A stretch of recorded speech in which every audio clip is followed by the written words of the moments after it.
നാമനിർദ്ദേശ പത്രികയോടൊപ്പം സമർപ്പിച്ച രേഖകളിൽ കൃത്രിമമുണ്ടെന്ന LDFന്റെ പരാതിയെ തുടർന്നാണ് ജോസ് കെ മാണിയുടെ പത്രിക വിശദ പരിശോധനയ്ക്കായി മാറ്റിവെച്ചത്.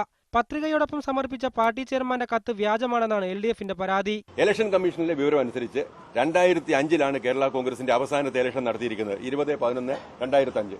അന്ന് തെരഞ്ഞെടുക്കപ്പെട്ട കേരള കോൺഗ്രസ് ചെയർമാൻ 255 അംഗ കൌൺസിൽ തെരഞ്ഞെടുത്ത ചെയർമാൻ CF തോമസ് ആണ്. അതിന്റെ കൂടെ കൊടുത്തിരിക്കുന്നത് 2008 ഇലക്ഷൻ നടത്തുമെന്നാണ്.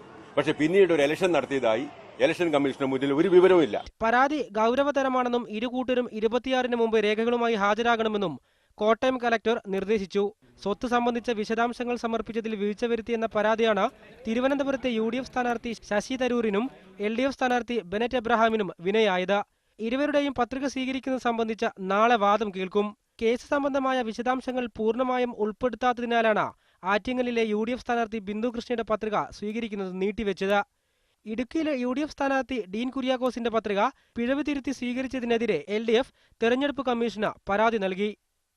വിവിധ ബ്യൂറോകൾക്കൊപ്പം ന്യൂസ് ഡെസ്ക് മീഡിയ 1.